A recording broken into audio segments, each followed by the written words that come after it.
going to do a little PowerPoint for you about enriched environment. I talk a lot about enriched environment because it's such an easy thing to do and a very, very joyful thing to do for dogs. And if you have a dog that is a little bit fearful of things, it's a good way of helping your dog to get better self-confidence. So let me just find my PowerPoint so I can share it with you because I have some pictures. It should be showing pretty soon. So let's go. Enriched environment. Enriched environment is just an environment that your dog is normally not used to be in. So you can actually take your dog out to a new environment somewhere else, a new place, or you can bring some new objects into your home. Okay, so it's something that is new to the dog. And this is really good for dogs in all ages, sizes, breeds, everything. It's excellent for puppies, for adolescent dogs to use their nose and maybe calm down a little bit, for senior dogs to, again, use their nose and experience new things. Maybe they can't go for very long walks anymore because they're getting older. It's nice for them to experience new things. And of course, for every normal or adult dog. And also we use it on our dog trainer school to observe dogs. It's a great way of observing their body language and their calming and maybe even sometimes distance increasing signals. And it's very, very easy to do. I'll show you just in a moment on this PowerPoint some pictures. And going to an enriched environment or letting your dog experience an enriched environment is doing so many good things for your dog. It builds self-confidence. It increases coping skills. It develops the very, very important curiosity that your dog should have and need to have to be able to cope with the environment and to be confident. And it, of course, develop their senses. So the more you use your brain, the more you use your eyes, your hearing, your sense of smell, the better you get at using them. And it's excellent brain work as an activity as a mental stimulating activity. And you can do this inside in your own house or apartment. It does not have to be a big room. You can do it in your bathroom or in a small hallway or something. It does not have to be a big area. You can do it inside your house. Then, of course, I would presume you wouldn't need a leash. Or you can do it outside. You can even do it on a leash, but then it has to be a long, long leash. And we always recommend that you use a harness. This, if you have a doggy daycare or a kennel, or if you're a breeder, or if you do dog instructor classes or courses, then this is excellent also to use in these kind of settings. It's a nice place for dogs to meet and to do other things than to just run around like crazy dogs and play. So you can also make permanent nose gardens that you can offer your friends to come with their dogs and have a sniff, or even open to the public. Or if you are a professional, you can invite your customers to come. You can do it at the vet's clinic. You can do it everywhere, inside and outside. Isn't this amazing? It is. This is some pictures from my own garden a couple of years ago when I had some friends coming over to let their dogs have a sniff in my garden. And of course, there should not be any sharp objects or something that is dangerous to the dog, but it should also not be treats. We're not using treats in this kind of enriched environment, what I'm talking about today. I mean, you can do treat search anytime as well, of course, but an enriched environment, the way I explain it today, is not about treats. It's about letting your dog in a safe place, with or without a leash, depending where you are, sniff at its own pace, let him or her use the time they need, and you should not give any commands whatsoever. Do not tell your dog what to do or what not to do. You just don't say anything, okay? Because they will figure it out. This is an important part of it, actually, to build self-confidence and to make their own choices and to develop their own curiosity. Don't tell them what to do. We tell them what to do so many other times during the day. So this should really not be the time for your dogs to get commands from you. So these are dogs just having a good time, smelling around in my garden, because there's been lots of other dogs there before, and there's some objects that they can smell as well. This is also good for dogs that are a bit afraid of people or things in the environment, even dogs, or dogs that are not socialized. Sorry.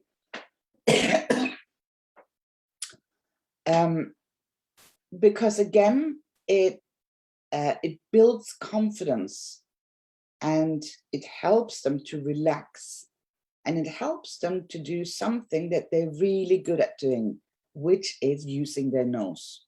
They're kind of born to use their nose. They have such a good sense of smell, and it's important that they can actually use those senses so they can get better at it. If you do it at home, or even if you take some objects outside, remember to change the objects. Variations is the key word here. For example, when I was moving houses, I was throwing a lot of things from the attic and from the basement. And before I threw them away, of course, it's safe objects. I threw them actually out in the garden, which was lovely for me. I had a mess in the garden for 24 hours, and I let my dogs smell everything. And these were things that were stored away for a while. So these were new things for the dogs, even though it's been in my house. And here are some other examples of what you can use. It's only your imagination that, that limits you. You can use blankets, even better if you have blankets or clothing or objects that have been, for example, in a horse stable or in your friend's house where they have ferrets or cats or rabbits or other animals that you don't have, or even blankets from friends or family that have baby or children, other types of smells than you don't have in your house. Plastic bags, car tires, if you're outside then, garden tools, not sharp, of course, children's toys. There should not be any dog toys, because again, this is not a treat search and this is not a playground, but toys with or objects with smell on them.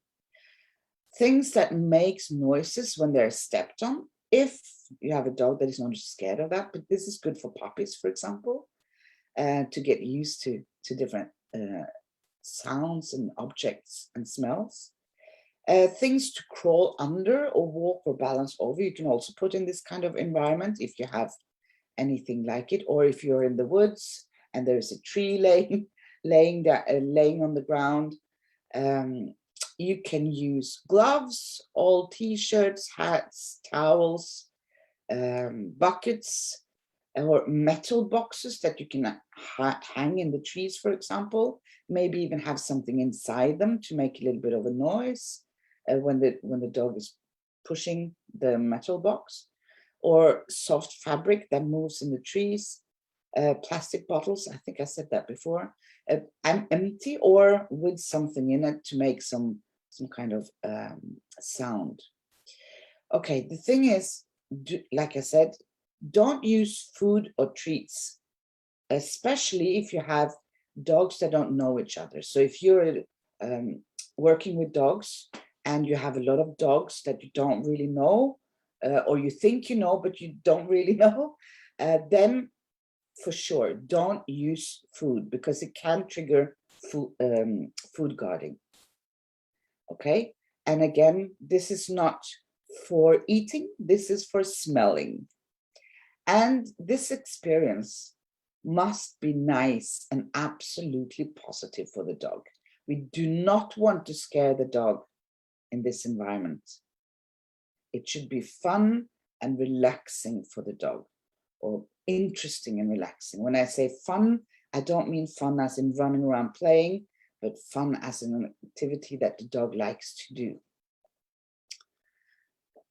Again, some pictures inside and outside, just to give you an idea what you can use. Crates, that's something we can use crates for, by the way, open crates, not to store the dogs in, but to have them smell inside a crate. Or even like a mannequin doll with no arms works perfectly as well. Christmas trees, a little children's tent, and so on. And blankets, like I said, anything. And carpets. Carpets are excellent. Old carpets with lots of smells. Don't clean them. Put them outside in your garden and have your dog sniff around on old carpets and have your friends come over with their dog. That carpets are excellent for this. This is just to show you, this is a few years ago at the dog trainer school in Norway, where Turid Rugaas was visiting us. She wrote the book on talking terms with dogs. She's an expert in calming signals. So she was there to guide the students on how to observe dogs and how to observe their body language. So then we put out an enriched environment with just like some shoes and some, yeah, you can see for yourself, blankets, plastic bags, so on. Doesn't have to be very big things that you can put in your car. Also, if you have several people doing this, you can ask everyone to bring one item from their house. Can you imagine then? So if you have 4 people, then you have 4 different objects with very different smells, which is exciting for the dog. So here they're actually just observing dogs' language in an enriched environment. And the nice thing about this is we also use it when we are assessing dogs for consultations, because you can find out a lot about a dog's personality in this kind of environment. So that's why you see the students are sitting a bit, you know, not facing the dog, they're sitting sideways and so on, to be talking their language as well, to use calming signals. And again, this is enriched environment inside. This is at our venue in Norway. It's even a sink, an old sink, umbrella, and so on, blankets, towels. And this is outside, blankets, children's toys, giraffes, and so on. And here you can see there's a mat laying over some IKEA bags. I don't know if you know them, but the blue, I think, or it's what the IKEA bags look like. It's this kind of material that makes a little bit of noise when you touch it or when you fold it together. So that material is underneath the mat. So it would be something different. And there are also some carpets here to sniff. And then this is in a barn. So if you have a barn or a garage or anything, a loft, attic, basement, anything where your dog, where it's safe, of course, for your dog to go. It's a lot of things to sniff. And here are car tires, and it's outside, of course. And here it's just a different environment outside, which brings me to new places. New places is also an enriched environment, places that you don't go very often or never been. And if you drive from A to B, so from your home to your food store, I'm sure there's a lot of places you have not stopped your car. So stop your car somewhere. It could be a parking place, it could be the parking place at your local shop. Take your dog out, let it smell for a couple of minutes on a long, loose leash without you telling him what to do. And that's a nice enriched environment.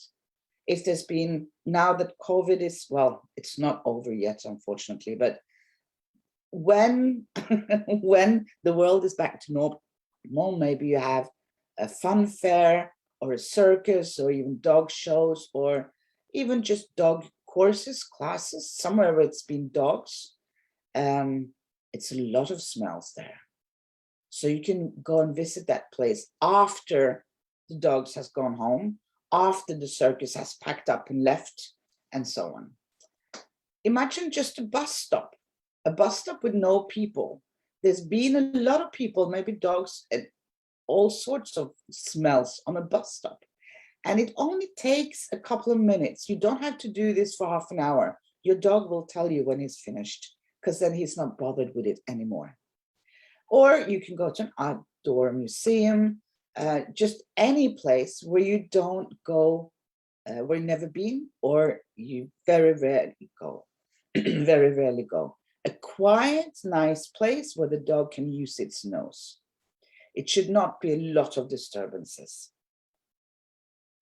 So walk slow and let your dog sniff and explore and enjoy without you telling the dog what to do at all.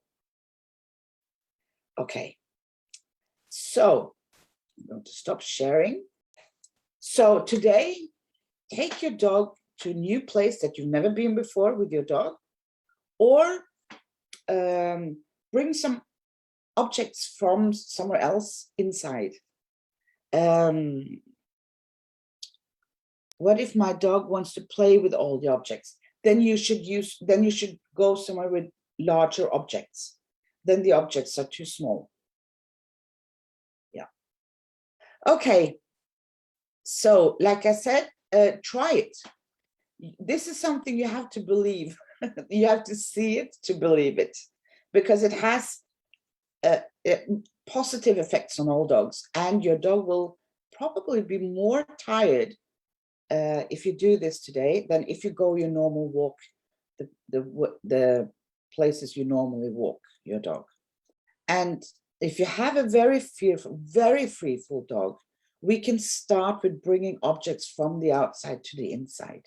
But I'm not talking about dogs with a lot of behavior problems today, but this can be used in a very nice way to help dogs that are fearful when you start to bring the objects inside your house, if that's what it takes, or to go to even familiar places for the dog, but with new objects, with different objects.